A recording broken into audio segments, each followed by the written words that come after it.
এরা আপনার দুনিয়ার লোক সবাই ভালো বললো, এই সমাজের সবাই আপনার ভালো করতেছে।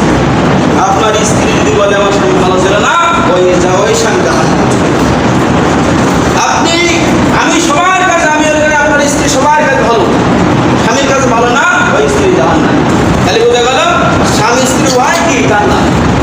জান্নাত মানে সার্টিফিকেট দিলে জান্নাত, সার্টিফিকেট না দিয়ে আরে ইমানদার ব্যতীত কাউকে বন্ধু সাথী হিসেবে গ্রহণ করা যাবে না। পরস্পর ব্যতীত আমার আপনার খাদ্য জন্য